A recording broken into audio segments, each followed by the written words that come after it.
Hello and good morning, children.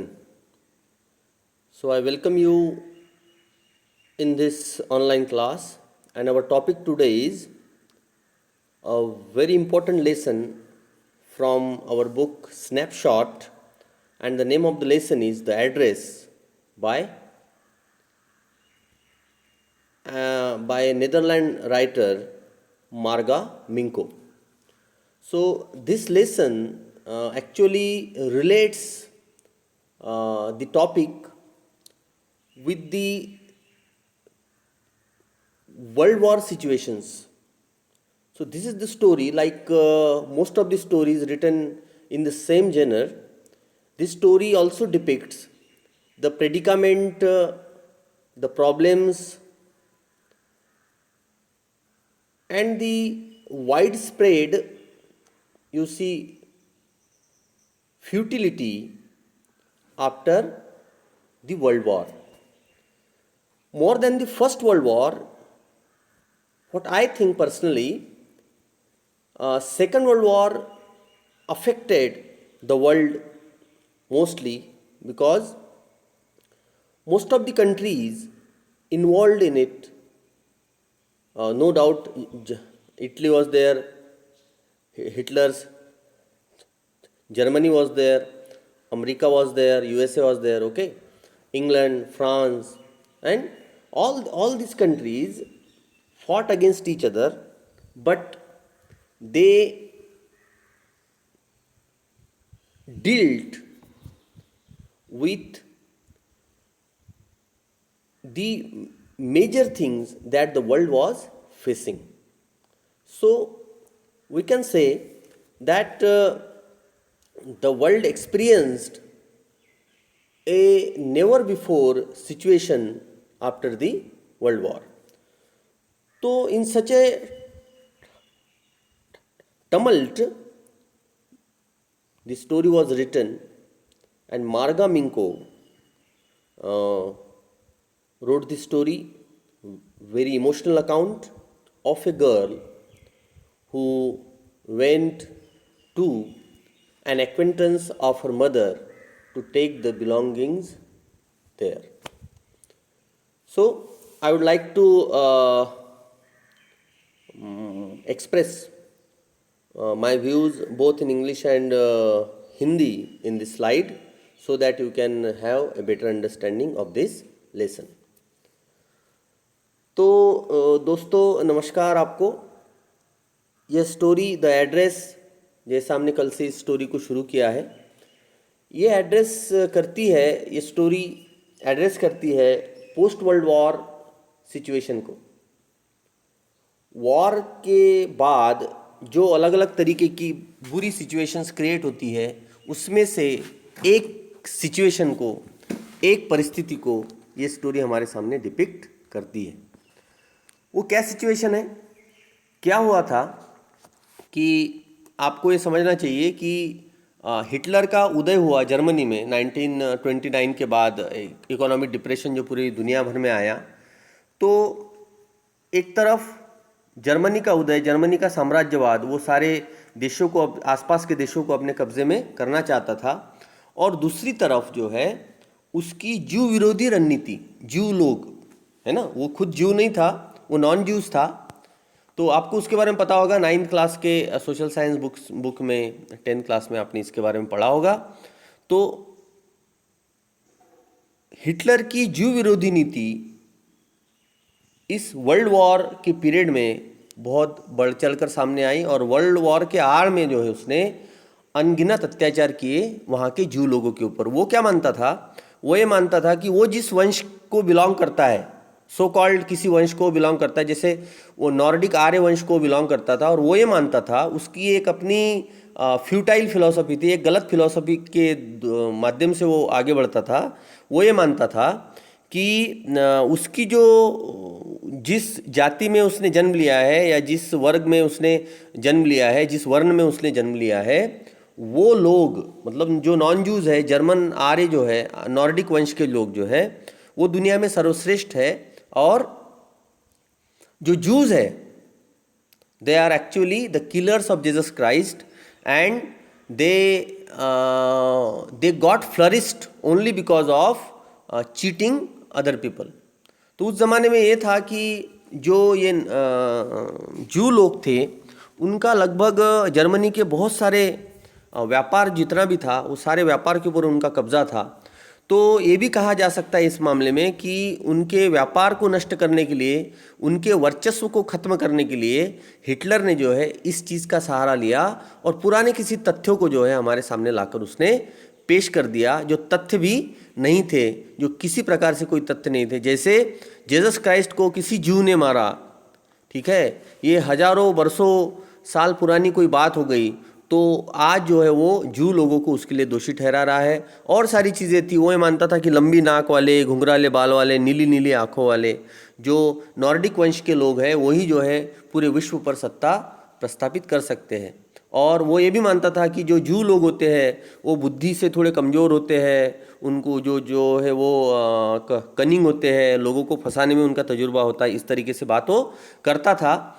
लेकिन ये बात एकदम से, जैसा मैंने आपको कल बताया, एकदम से झूठ साबित हुई और एकदम से बेसलेस साबित हुई जब हमने देखा इजराइल की जब निर्मित हुई। हमने देखा सोवियत संघ का विभाजन हुआ 86 के बाद, 87 के बाद, मुझे एग्जैक्ट डेट उसका याद नहीं है।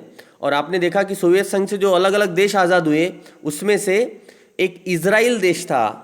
तो जो दुनिया भर के जो ज्यूज थे उन्होंने कहा कि हमको एक अलग देश चाहिए, हमको जो है एक अलग जगह हमको चाहिए, क्योंकि हमारे ऊपर जो है अन्याय और अत्याचार होते हैं पूरी दुनिया भर में। तो इजराइल नाम का देश बना जहाँ पर 95% से ज़्यादा जू लोग हैं। और हम आज देखते हैं कि दुनिया के कई सारे ताकतवर देशों में इजराइल का नंबर आता है।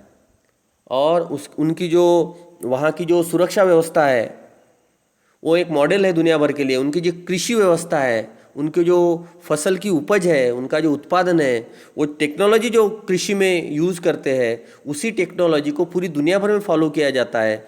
तो हिटलर की इस नीति को हम बिल्कुल नहीं मान सकते हैं कि वो जो जू के बारे में सोचता था। लेकिन उसने इस नीति के आड़ में, है ना, उसने जो है बहुत सारे जूस के ऊपर अन्याय अत्याचार किया। हमने 10th क्लास में आपने एने फ्रैंक का लेसन पढ़ा। एने फ्रैंक की पूरी लाइफ जो है, उसकी डायरीज जो है इस बात का सबूत है कि किस तरीके से हिटलर ने जूस के ऊपर अन्याय और अत्याचार वहाँ पर किया। अब उसके प्रभाव में आके नॉन जूस लोगों ने क्या किया?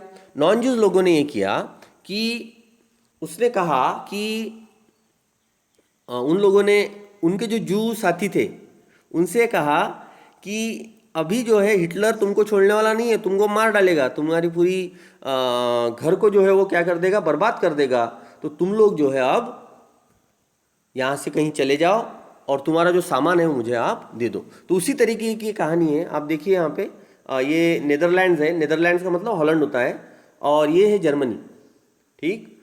तो ये जर्मनी के ऊपर पूरी सत्ता उसकी जब काबिज हो गई हिटलर की, तो फर्स्ट वर्ल्ड वॉर के थोड़े पहले धीरे धीरे उसने जो है ये नेदरलैंड्स के ऊपर कब्जा किया। और कुछ शहर हैं यहाँ पे, जैसे रॉटरडैम है, जैसे एम्स्टरडैम है, तो इन शहरों के ऊपर उसने कब्जा किया। और हॉलैंड को जो है सेकंड वर्ल्ड वॉर के थोड़ा पहले जो है अपने कब्जे में लेने की उसने कोशिश की। तो वहाँ के जो जूस थे, कहाँ के, हॉलैंड के जो जूस थे, एकदम सबर्बन है उसका, एकदम उसके करीब है ये। तो वहाँ के जो जूस थे वो जू लोगों ने जो है उनको, वो बड़े डर गए और वहाँ से वो भागने लगे। अपनी सारी बिलोंगिंग जो है उन्होंने अपने दोस्तों को दे दी, या जो जू नॉन जूस थे, जो जू नहीं थे, उनको दे दी। तो इसी तरीके की ये कहानी है। ये कहानी इसी तरीके से आगे बढ़ती है और हम देखते हैं कि कैसे मिसेस यस और उनकी बेटी है इसमें, और मिसेस यस जो है वो अपनी पूरी बिलोंगिंग्स जो है मिसेस डॉर्लिंग की बातों में आके, मिसेस डॉर्लिंग, दो कैरेक्टर इसमें मेन, मिसेस यस और मिसेस डॉर्लिंग, और दो कैरेक्टर और इसमें जुड़ते हैं। वो एक है मिसेस यस की बेटी और मिसेस डॉर्लिंग की बेटी बाद में इसमें जुड़ते हैं। तो वो जब बिलोंगिंग्स लेने अपनी वापस जाती है अपने मदर की मृत्यु के बाद, 8-10 सालों बाद, वॉर के बाद, वो देखती है उसका सब बर्बाद हो जाता है, उसका घर भी जो है छूट जाता है। छोटा सा किराए से वो घर ले लेती है उसकी बेटी, किसकी, मिसेस यस की। मिसेस यस कौन है? वो जू है, समझना इसको। और मिसेस डॉर्लिंग कौन है, वो नॉन जूस है। तो नॉन जूस के पास पूरे अपने सामान, इवन उसके कपड़े भी वो वहाँ पर उसको दे देती है और वहाँ से वो चली जाती है। तो जब उसकी बेटी उस कपड़े लेने जाती है तो उसको पहचानने से मना कर देती है। इस तरीके की ये कहानी है, आप बहुत अच्छे से समझिए। हाँ, आज इसका सेकंड पार्ट में हम पढ़ेंगे। ओके, देखिए, सो द एड्रेस, तो इस एड्रेस की तलाश में हो जाती है, इसीलिए ये बात यहाँ पे बोली है। हम यहाँ पे एड्रेस का स्पेलिंग भी थोड़ा देखिए, डबल डी का यूज़ किया है यहाँ पे, तो कई बार करते हैं, है ना, कई बार करते हैं। Okay, this short story is a poignant account of a daughter who goes in search of her mother's belongings after the war in Holland. When she finds them, the objects evoke memories of her earlier life. However, she decides to leave them all behind and resolves to move on. वो बेटी है, Mrs S की बेटी, वो जो है अपने mother के बिलोंगिंग्स लेने के लिए जाती है। पूरे घर का सामान, उसमें चम्मच है, बर्तन है, चांदी के बर्तन हैं, है ना, इवन टेबल क्लॉथ है, कपड़े है, इवन जो ड्रेस वो पहनी होती है, कार्डिगान नाम का जो ड्रेस है वो पहनी होती है। कौन, मिसेस डॉर्लिंग जिससे मिलने जाती है, वो ड्रेस भी उसकी मम्मी का होता है। ठीक है, तो इस तरीके की कहानी है। Do you still know me, I asked. The woman looked at me searchingly. मैंने पूछा, मतलब बेटी है, आई आई स्पीकर को नहीं इस लेसन का, वो बेटी, मिसेस एस की बेटी, मिसेस एस की daughter. Do you still know me, क्या आप मुझे अभी भी जानती है? उसने उसको पहले भी कभी देखा था, वो मदर से मिलने आया करती थी। The woman looked at me searchingly, lady ने मेरी तरफ बड़े सर्चिंगली नज़रों से देखा। सर्चिंग का मतलब होता है जैसे ढूंढ रही हो कि ये कौन है। सी had open the door a chink, थोड़ा सा दरवाजा उसमें खोला, देखिए थोड़ा सा चिंक, पूरा ओपन करना और थोड़ा सा खोलना, ठीक है, इस तरीके से। The woman looked at me searchingly, she had open the door a chink.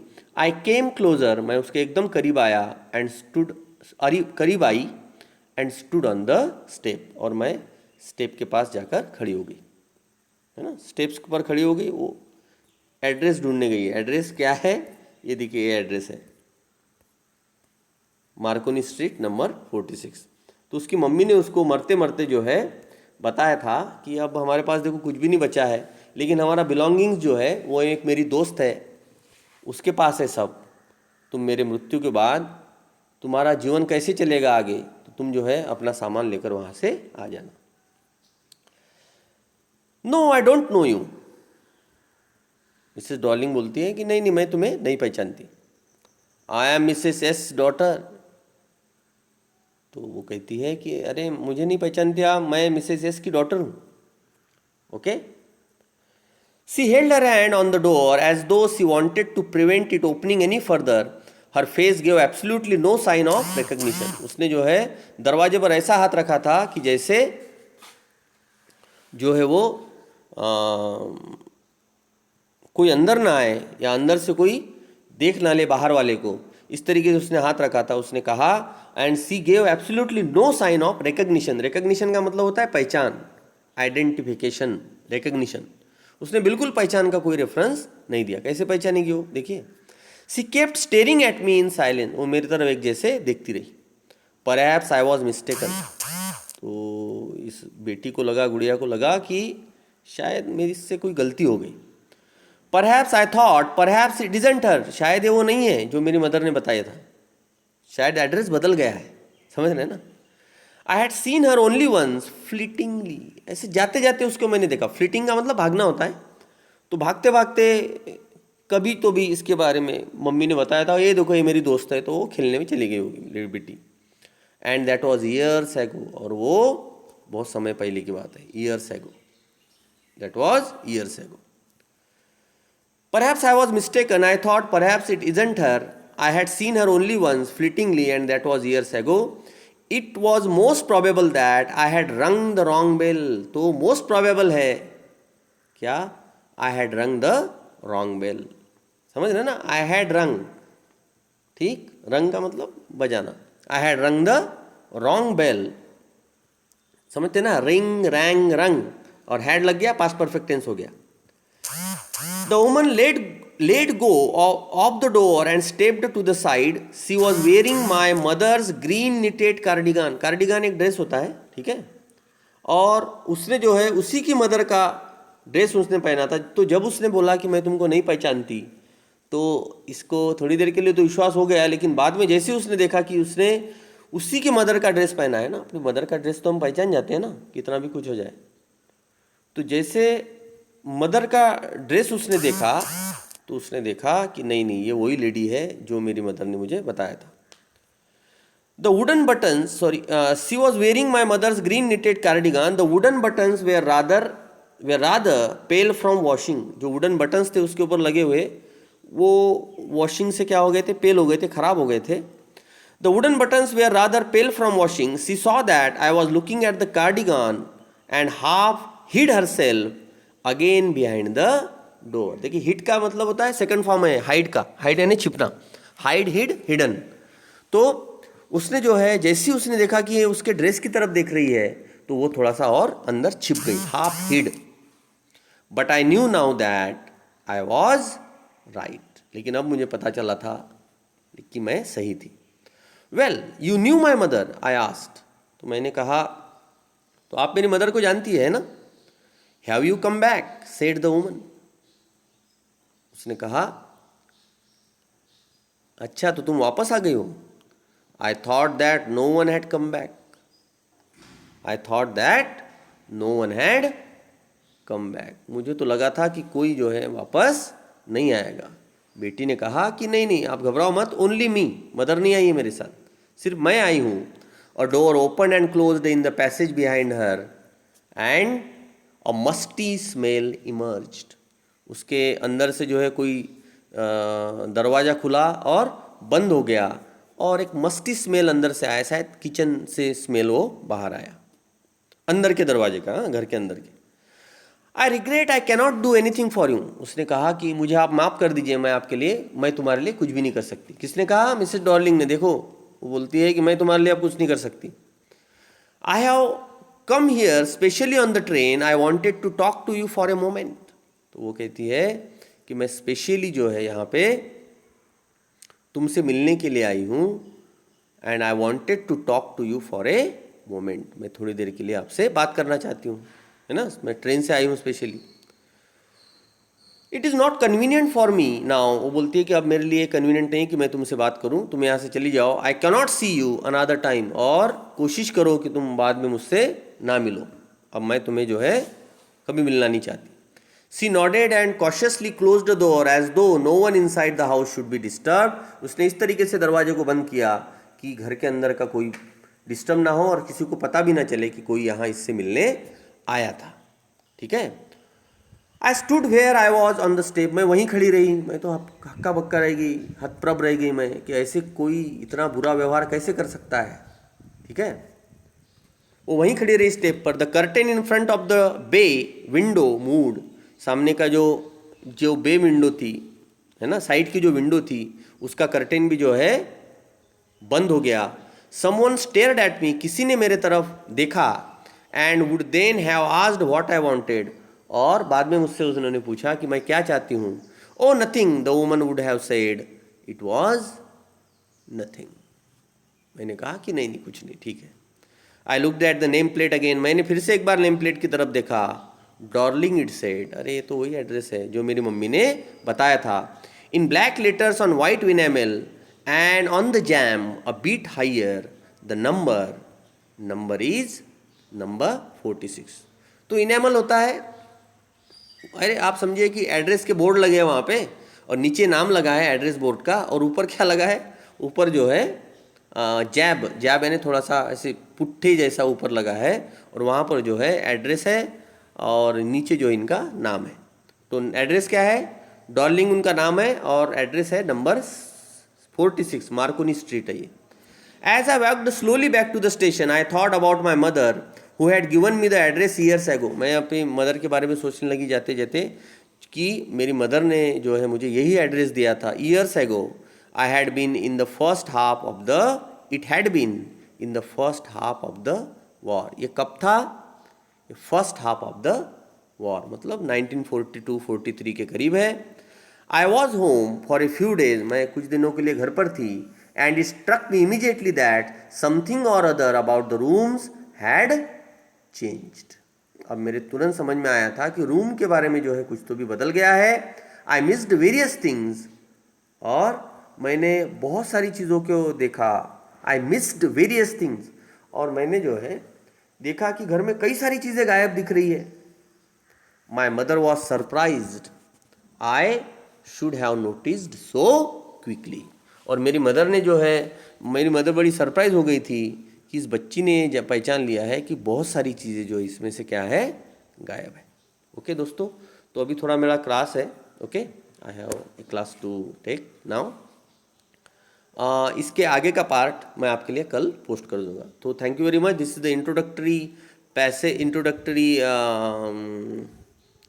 log on, okay, or log in to this chapter, and we have completed of the first part. So thank you so much.